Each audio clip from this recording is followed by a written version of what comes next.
ബിസ്മില്ലാഹി വൽഹംദുലില്ലാഹി വസ്സലാത്തു വസ്സലാമു അലാ റസൂലില്ലാഹി വഅലാ ആലിഹി വസഹ്ബിഹി അജ്മഈൻ. പരിശുദ്ധ ദീനുൽ ഇസ്ലാമിനെയും ആ ദീനിന്റെ നിയമങ്ങളെയും ചിഹ്നങ്ങളെയൊക്കെ പരിഹസിക്കുന്ന, കളിയാക്കുന്ന ഒരു പ്രവണത വളരെയധികം വർദ്ധിച്ചിട്ടുണ്ട്. സോഷ്യൽ മീഡിയയിലെല്ലാം നമ്മൾ അത് തന്നെയാണ് ഭൂരിഭാഗവും കണ്ടുകൊണ്ടിരിക്കുന്നത്. ശരിക്കും പരിശുദ്ധ ഇസ്ലാം ദീനിനെ പരിഹസിക്കുക, കളിയാക്കുക എന്ന് പറയുന്നത് വലിയ ഒരു നാശവും ഒരു ദുരന്തവും ഒരു അപകടവുമാണ്. ഹബീബായ നബി സല്ലല്ലാഹു അലൈഹി വസല്ലമ തങ്ങളും സ്വഹാബത്തും തബൂക്ക് യുദ്ധത്തിന് വേണ്ടി പോകുമ്പോൾ മുനാഫിഖീങ്ങളായ, കപടവിശ്വാസികളായ, മനസ്സിൽ ഈമാനില്ലാത്ത ഒരു വിഭാഗം ബേക്കുന്ന നബിതങ്ങളെയും സ്വഹാബത്തിനെയും കളിയാക്കി, പരിഹസിച്ചു. അവരെ വിളിച്ചിട്ടതിന്റെ കാരണം അന്വേഷിച്ചപ്പോൾ അവർ പറയാ, ഇന്നമാ കുന്നാ നഖൂദു വനൽഅബ്, യാത്രയാവുമ്പോൾ ബോറടിക്കാതിരിക്കാൻ വേണ്ടിയിട്ട് എന്തെങ്കിലും സംസാരിക്കണ്ടേ, അങ്ങനെ ഞങ്ങൾ സംസാരിച്ചതാണ്, ഞങ്ങൾ കളിച്ചതാണ് എന്നെല്ലാം അവരുടെ ന്യായം. അന്നേരം പരിശുദ്ധ ഖുർആൻ അവർക്ക് മറുപടി കൊടുക്കാൻ വേണ്ടിയിട്ട് അള്ളാഹുവിന്റെ റസൂലിനോട് പറയാൻ പറയുന്നുണ്ട്, ഖുൽ അബില്ലാഹി വആയാതിഹി വറസൂലിഹി കുൻതും തസ്തഹ്സിഊൻ. അള്ളാഹുവിനെയും അള്ളാഹുവിന്റെ റസൂലിനെയും പരിശുദ്ധ ഖുർആനിനെയുമാണോ നിങ്ങൾ പരിഹസിക്കുന്നത്? നിങ്ങൾക്ക് കളിയാക്കാനും ചിരിക്കാനും വേറൊന്നും കിട്ടിയിട്ടില്ലേ? എന്നിട്ട് അല്ലാഹ് പറഞ്ഞു, ലാ തഅ്തദിറു, നിങ്ങളുടെ ഒരു കാരണവും എനിക്ക് കേൾക്കണ്ട, നിങ്ങൾ ഒരു ഉദറും ബോധിപ്പിക്കണ്ട. ഖദ് കഫർതും ബഅദ ഈമാനിക്കും, നിങ്ങൾ പണ്ടേ മനസ്സിൽ ഈമാനില്ലാതെ പ്രത്യക്ഷത്തിൽ ഈമാൻ പ്രകടിപ്പിച്ചു നടന്നിരുന്നവരാണ്. നിങ്ങളുടെ യഥാർത്ഥ വിശ്വാസം, കുഫർ, അവിശ്വാസം ഇതാ പ്രകടമായിട്ടുണ്ട് എന്ന് പരിശുദ്ധ ഖുർആൻ അവരെ ഗണ്ണിക്കുന്നുണ്ട്. ഈ ആയത്തിന്റെ വിശദീകരണത്തിൽ ഇമാം ഫഖ്റുദ്ദീൻ റാസി റളിയല്ലാഹു അൻഹു പറയുന്നുണ്ട്, അല്ലാഹു സുബ്ഹാനഹു വ തആല സ്വഹാബത്തിനെയും നബിതങ്ങളെയും പരിഹസിച്ചപ്പോൾ ഖദ് കഫർതും ബഅദ ഈമാനിക്കും, നിങ്ങൾ കാഫിരീങ്ങളായി, യഥാർത്ഥ വിശ്വാസത്തിൽ നിന്ന് വ്യതിചലിച്ചു പോയി, നിങ്ങൾ അവിശ്വാസം ശരിക്കും പ്രകടിപ്പിച്ചു എന്ന് മറുപടി കൊടുത്തല്ലോ. അതിനെ വിശദീകരിക്കുന്നിടത്ത് ഇമാം ഫഖ്റുദ്ദീൻ റാസി റളിയല്ലാഹു അൻഹു പറഞ്ഞു, അന്നൽ ഇസ്തിഹ്സാഅ ബിദ്ദീനി കൈഫ കാന കുഫ്റുൻ ബില്ലാഹ്, അല്ലാഹുവിന്റെ മതത്തിനെയോ മതത്തിന്റെ ചിഹ്നങ്ങളെയോ നിയമങ്ങളെയോ ആര് എങ്ങനെ പരിഹസിച്ചാലും കളിയാക്കിയാലും അത് മുഴുവനും കുഫ്റുൻ ബില്ലാഹ്, അവിശ്വാസമാണ്, ഇസ്ലാമിൽ നിന്ന് പുറത്തു പോകുന്ന കാര്യമാണ്. എന്തുകൊണ്ട്? ലിഅന്നൽ ഇസ്തിഹ്സാഅ യദുല്ലു അലൽ ഇസ്തിഖ്ഫാഫ്. ഒരു മനുഷ്യൻ ഒരു സംഭവത്തെ കളിയാക്കുന്നുണ്ട് എന്നുണ്ടെങ്കിൽ, പരിഹസിക്കുന്നുണ്ട് എന്നുണ്ടെങ്കിൽ, അവൻ പള്ളിയെ കളിയാക്കുന്നു, അവൻ ഉസ്താദന്മാരെ കളിയാക്കുന്നു, അവൻ ദീനിനെ കളിയാക്കുന്നു, ദീനിന്റെ ചിഹ്നങ്ങളെ കളിയാക്കുന്നുണ്ട് എന്നുണ്ടെങ്കിൽ അതിന്റെ അർത്ഥം എന്താ? അവനിക്ക് ഇതിനോടൊന്നും ഒരു വിലയും ഇല്ല, ഇതെല്ലാം അവന്റെ കണ്ണിൽ പുച്ഛമാണെന്ന്. പുച്ഛമായ കണ്ണിൽ കാണുന്നവനിക്ക് ഒരു സംഗതിയെ കളിയാക്കാൻ പറ്റുള്ളൂ. കാര്യത്തിലെടുക്കുന്ന ഒരു മനുഷ്യനിക്ക് ഒരു സംഗതിയെ കളിയാക്കാൻ പറ്റില്ല. എന്നാൽ ഈമാൻ എന്ന് പറഞ്ഞാൽ എന്താ? ഇമാം റാസി റളിയല്ലാഹു അൻഹു പറയുന്നു, അൽ ഉംദത്തുൽ കുബ്റാ ഫിൽ ഈമാനി തഅളീമുല്ലാഹി ബിഅഖ്സൽ ഇംകാൻ. ഈമാനിന്റെ സ്തംഭം എന്ന് പറയുന്നത്, ഈമാനിന്റെ അടിത്തറ എന്ന് പറയുന്നത് തന്നെ കഴിവിന്റെ പരമാവധി അള്ളാഹുവിനെ ബഹുമാനിക്കുക, അള്ളാഹുവിനെ മഹത്വപ്പെടുത്തുക, അള്ളാഹുവിന്റെ ദീനിനെ ബഹുമാനിക്കുക. അതുകൊണ്ട് ബഹുമാനവും പുച്ഛിക്കലും രണ്ടും ഒന്നിച്ചു പോകൂല.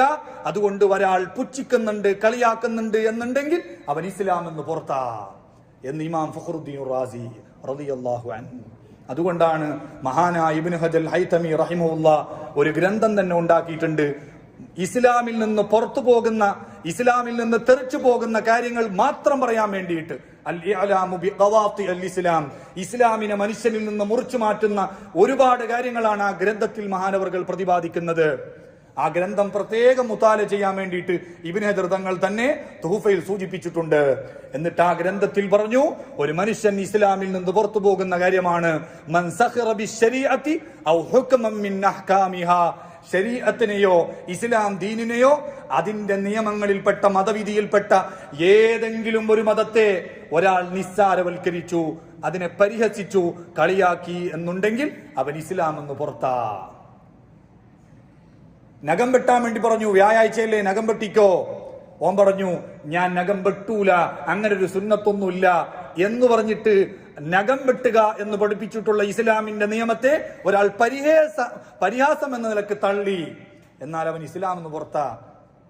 വെറും നിസ്കാരവും നോമ്പ് മാത്രമാവേണ്ട ആവശ്യമില്ല, ചെറിയ ചെറിയ കാര്യങ്ങൾ വരെ പരിഹരിച്ചു കഴിഞ്ഞാൽ അവൻ ഇസ്ലാം എന്ന് പുറത്താ. മഹാനായ ഇബ്നു ഹജർ തങ്ങൾ അതേ ഗ്രന്ഥത്തിൽ പറയുന്നുണ്ട്, മുഅദ്ദിൻ ബാങ്ക് വിളിക്കുന്നുണ്ട് പള്ളിയിൽ നിന്ന്. അപ്പോ കേൾക്കുന്നോ പറഞ്ഞു, ഇതെന്താ മുക്രിക്കാന്റെ ബാങ്ക്, മുഅദ്ദിന്റെ ബാങ്ക്, കഅന്നഹു ജറസുൻ, ഇത് ക്രിസ്ത്യാനികളുടെയും മറ്റു മതക്കാരുടെയൊക്കെ ദേവാലയങ്ങളിൽ നിന്ന് കേൾക്കുന്ന മണിനാദം പോലെയുണ്ടല്ലോ എന്ന് പറഞ്ഞിട്ട് ബാങ്കിനെ ഒരാൾ പരിഹസിച്ചു. അവൻ ഇസ്ലാം എന്ന് പുറത്താ. റൗളയിൽ നവവി ഇമാം പറഞ്ഞു, ഒരാൾ കള്ളു കുടിക്കുമ്പോ ബിസ്മി ചൊല്ലി, കള്ളു കുടിക്കുമ്പോ ഹറാമായ കാര്യത്തിന് ബിസ്മി ചൊല്ലുന്നത് ഹറാമാ. പക്ഷേ കള്ളി കുടിക്കുമ്പോ ബിസ്മി ചൊല്ലിയവൻ ബിസ്മിയെ പരിഹസിക്കണം, ഇസ്തിഹ്സ എന്ന നിലക്കാണ് അവൻ കള്ളു കുടിക്കുമ്പോൾ ബിസ്മി ചൊല്ലിയതെങ്കിൽ ബിസ്മിയെ അവഹേളിച്ചു എന്ന കാരണം കൊണ്ട് അവൻ ഇസ്ലാം എന്ന് പുറത്താ. ഇങ്ങനെ ഇസ്ലാം ദീനിന്റെ നിയമങ്ങളെയും മതചിഹ്നങ്ങളെയും പരിഹസിക്കുന്നത് അത് ചെറിയ വിഷയമല്ല, ഗുരുതരമായ വിഷയമാണ്. റീച്ച് കിട്ടാൻ വേണ്ടിയിട്ട്, റീൽസ് ഉണ്ടാക്കാൻ വേണ്ടിയിട്ട്, ലൈക്കും ഷെയറും വാരിക്കൂട്ടാൻ വേണ്ടിയിട്ട് ഇസ്ലാമിന്റെ ചിഹ്നങ്ങളെയും പരിശുദ്ധ മതത്തിന്റെ അടയാളങ്ങളെയും നിയമങ്ങളെയും പരിഹസിക്കുന്നവർ വളരെയധികം ശ്രദ്ധിക്കണം. പലപ്പോഴും അത്തരം കാര്യങ്ങളെ കൊണ്ട് നമ്മുടെ ഈമാനാണ് നഷ്ടപ്പെട്ടു പോകുന്നത്, ഇസ്ലാമിൽ നിന്ന് പുറത്താണ് നമ്മൾ പോയി പോകുന്നത്. അതുകൊണ്ട് ഒരിക്കലും നമ്മൾ അത്തരം ദുന്യവിയായ താല്പര്യങ്ങൾക്ക് വേണ്ടിയിട്ട് മതത്തെ തൊട്ടു കളിക്കാൻ പാടില്ല. മഹാനായ ഇമാം തൊബരി റളിയല്ലാഹു അൻഹു താരീഖിൽ പറയുന്നുണ്ട്, ഹാറൂൻ റഷീദ് രാജാവ് പ്രഗത്ഭനായ ഒരുപാട് പണ്ഡിതന്മാരെ വളരെയധികം സ്നേഹിക്കുകയും ആദരിക്കുകയും ബഹുമാനിക്കുകയും ചെയ്തിരുന്ന രാജാവാ. ആ ഹാറൂൻ റഷീദ് രാജാവിന്റെ കൊട്ടാരത്തിൽ ഒരു തമാശക്കാരനുണ്ടായിരുന്നു. അദ്ദേഹത്തിന്റെ തമാശ ഹാറൂൻ റഷീദ് രാജാവിന് വലിയ ഇഷ്ട. അതുകൊണ്ട് അദ്ദേഹത്തെ കൊട്ടാരത്തിൽ തന്നെ തമാശ പറയാൻ വേണ്ടിയിട്ട് താമസ സൗകര്യം ഒരുക്കിയിട്ട് താമസിപ്പിച്ചിരുന്നു. എന്നിട്ട് ഒരു ദിവസം മഹാനായ ഹാറൂൻ റഷീദ് രാജാവ് സുബ്ഹി നിസ്കാരത്തിന് എഴുന്നേറ്റ് നിസ്കരിച്ചുകൊണ്ടിരിക്കുമ്പോൾ പരിശുദ്ധ ഖുർആനിലെ സൂറത്തു യാസീനാണ് പാരായണം ചെയ്യുന്നത്. യാസീൻ ഇങ്ങനെ ഓതി ഓതി ഓതി വമാ ലിയ ലാ അഅ്ബുദുല്ലദീ ഫതറനീ വഇലൈഹി തുർജഊൻ. എന്താ അർത്ഥം? എന്നെ സൃഷ്ടിച്ച എന്റെ റബ്ബിനെ ഞാൻ എന്തുകൊണ്ട് ആരാധിക്കുന്നില്ല? സാഹിബ് യാസീൻ മഹാനായ ഹബീബുൻ നജ്ജാർ റളിയല്ലാഹു അൻഹു അന്താക്കിയക്കാരോട് ചോദിച്ച ചോദ്യമാണത്. എന്റെ റബ്ബിനെ സൃഷ്ടിച്ചിട്ടുണ്ട്, പിന്നെന്തുകൊണ്ട് ഞാൻ എന്റെ റബ്ബിനെ ആരാധിക്കുന്നില്ലെന്നാണ് ആ ആയത്തിന്റെ അർത്ഥം. ആ അർത്ഥം വരുന്ന ആയത്തങ്ങ് ഓതിയപ്പോൾ ഈ തമാശക്കാരൻ പറഞ്ഞു, ലാ അദ്രി വല്ലാഹി, നിങ്ങൾ എന്തുകൊണ്ടാ അള്ളാഹു നിങ്ങളെ സൃഷ്ടിച്ചിട്ടും നിങ്ങൾ ആ റബ്ബിനെ ആരാധിക്കുന്നില്ലെന്ന് എനിക്കറിയില്ല എന്ന് പറഞ്ഞിട്ട് ഖുർആനിലെ ആയത്തിന് തമാശ എന്ന നിലക്ക് ആ തമാശക്കാരൻ മറുപടി കൊടുത്തു. നിസ്കാരം കഴിഞ്ഞപ്പോൾ ഹാറൂൻ റഷീദ് രാജാവ് ദേഷ്യത്തോടുകൂടെ ആ മനുഷ്യനെ വിളിച്ചിട്ട് പറഞ്ഞു, നിന്റെ തമാശയൊക്കെ നല്ലതാണ്, പക്ഷേ ഇയ്യാക്കവൽ ഖുർആന വദ്ദീൻ, അള്ളാന്റെ ദീൻ കൊണ്ട് നീ തമാശ പറയരുത്, നീ തമാശ ഉണ്ടാക്കരുത്, കളിയാക്കരുത്. പരിശുദ്ധ ഖുർആനിനെ നിന്റെ തമാശക്കും കളിക്കും വേണ്ടിയിട്ട് നീ ഉപയോഗപ്പെടുത്തരുത്. വലക്ക മാശിഅത ബഅദഹുമാ, ഖുർആനും ദീനും ഹദീസും വിട്ടിട്ട് വേറെന്ത് വേണമെങ്കിലും നീ തമാശക്ക് ഉപയോഗപ്പെടുത്തിക്കോ, പക്ഷേ ദീൻ തൊട്ട് കളിക്കരുത്. ആ കളി അത് തീക്കളിയായിരിക്കും, അതിന്റെ പരിണിത ഫലം ആഖിറത്തിൽ ഭയങ്കരമായിരിക്കും. ഇതെല്ലാം പറഞ്ഞിട്ട് ആരെങ്കിലും പ്രസംഗിച്ചാൽ അതിനെയുണ്ടാണ് പിന്നെ പിറ്റേന്ന് കളിയാക്കിയിട്ട് ട്രോളാക്കിയിട്ട് പുറത്തു വരുന്നത്. അങ്ങനത്തെ ഒരു ലോകത്താണ് നമ്മൾ ജീവിച്ചിരിക്കുന്നത്. ദീനിന്റെ ഷിയാറുകളെ കളിയാക്കരുതെന്ന് പറഞ്ഞിട്ട് പ്രസംഗിച്ച പിറ്റേന്ന് അതുണ്ടാ പിന്നെ ട്രോളായിട്ട് വരുന്നു, കളിയാക്കിയിട്ട് പരിഹസിച്ചിട്ട് അതിനെതിരെയും വീഡിയോ ഇറക്കുന്നു. കളിയാക്കാം, പരിഹസിക്കാം, ആർക്കും എന്തും പറയാൻ പറ്റിയ ഒരു ലോകത്താണ് നമ്മൾ ജീവിച്ചുകൊണ്ടിരിക്കുന്നത്. പക്ഷേ അങ്ങനെ ആര് ഈ മതത്തെ പരിഹസിച്ചാലും ആര് കളിയാക്കിയാലും അതുകൊണ്ടൊന്നും തീർന്നു പോകുന്നതോ നശിച്ചു പോകുന്നതോ നിലച്ചു പോകുന്നതോ ഒലിച്ചു പോകുന്നതോ അല്ല പരിശുദ്ധ ഇസ്ലാം. ഇത് സൃഷ്ടിച്ച റബ്ബിന്റെ മതമാണ്. ഇത് ഖിയാമത്ത് നാൾ വരെ നിലനിൽക്കും. യുക്തിവാദികളെല്ലാം അങ്ങനെ വിചാരിച്ചിട്ടാ ഒരു ദിവസം തന്നെ 2-3 മണിക്കൂറിന്റെ ഒക്കെ വീഡിയോ യൂട്യൂബിൽ ഇങ്ങനെ അപ്ലോഡ് ചെയ്യും. എന്തിന്?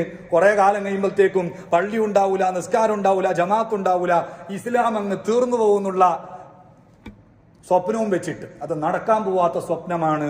ആരെല്ലാം ഇതിനു മുമ്പ് എത്രയെല്ലാം കഷ്ടപ്പെട്ട് ഈ പരിശുദ്ധ മതത്തെ നശിക്കാൻ എന്തെങ്കിലും സംഭവിച്ചോ? ഇനി ഇവരെയൊക്കെ പേരമക്കൾ എത്ര ശ്രമിക്കാനുണ്ട്, എന്തെങ്കിലും സംഭവിക്കോ?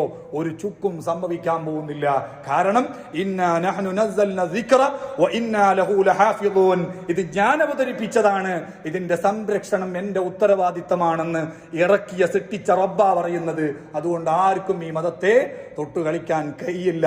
പിന്നെ അവരുടെയെല്ലാം കാര്യമോർത്തിട്ട് നമുക്ക് സങ്കടമാണ്. അവരായുസ് മുഴുവനും ഇതിനു വേണ്ടിയിട്ട് മതത്തെ പരിഹസിക്കാനും കളിയാക്കാനും ഉപയോഗപ്പെടുത്തിയിട്ട് നാളെ ആഖിറത്തിലെത്തുമ്പോ അതിന്റെ അവസ്ഥ എന്താ? വലൗ തറ ഇദ് വുഖിഫു അലന്നാർ, അല്ലാഹു പരിശുദ്ധ ഖുർആനിൽ പറയുന്നുണ്ട് നരകത്തിന്റെ വക്കിലേക്ക് എത്തിയ കുറ്റവാളികളുടെ അവസ്ഥ. നരകം ഇങ്ങനെ കൺമുന്നിൽ കാണുന്ന സമയത്ത് ആ കുറ്റവാളികളുടെ അവസ്ഥ. ഫഖാലു, അവര് പറയുന്നുണ്ട് യാ ലൈതനാ നുറദ്ദു, ഞങ്ങൾക്ക് ഒന്നും കൂടി ദുനിയാവിലേക്ക് തിരിച്ചു പോകാൻ ഒരു ചെറിയ ചാൻസ് കിട്ടിയിരുന്നുവെങ്കിൽ. എന്തിനാ ചാൻസ്? ദുനിയാവിൽ ഒരുപാട് പരിഹസിച്ച് വീഡിയോ അപ്ലോഡ് ചെയ്തതുണ്ട്, അതെല്ലാം യൂട്യൂബിൽ നിന്ന് ഡിലീറ്റ് ചെയ്യണം. അതിനു വേണ്ടിയിട്ട് ഞങ്ങൾക്ക് ദുനിയാവിലേക്ക് തിരിച്ചു പോകാൻ ഒരു അവസരം കിട്ടിയിരുന്നുവെങ്കിൽ വലാ നുകദ്ദിബു ബിആയാതി റബ്ബിന, ഞങ്ങൾ ദുനിയാവിലേക്ക് ഇനി രണ്ടാമത് തിരിച്ചു പോവാണെങ്കിൽ റബ്ബിന്റെ ഒരു ആയത്തിനെയും ഒരു ഖുർആനിനെയും ഒരു മതത്തെയും ഞങ്ങൾ തള്ളുകയില്ല, ഞങ്ങൾ കളിയാക്കുകയില്ല, പരിഹസിക്കുകയില്ല. വനകൂന മിനൽ മുഅ്മിനീൻ, ഞങ്ങളും മുഅ്മിനീങ്ങളുടെ കൂട്ടത്തിൽപ്പെട്ടൊരു മെമ്പറായി ഇസ്ലാമിന് ഉള്ളതെന്തെങ്കിലും ഞങ്ങളും പറഞ്ഞു നടക്കും എന്ന് നരകത്തിന്റെ വക്കിലെത്തുമ്പോ മനുഷ്യൻ ആഗ്രഹിക്കും. പക്ഷേ സമയം കഴിഞ്ഞുപോയി. മരിക്കും വരെ തിരുത്താൻ അവസരമുണ്ട്, മരിച്ചു കഴിഞ്ഞാൽ പിന്നെ തിരുത്താനുള്ള അവസരമില്ല.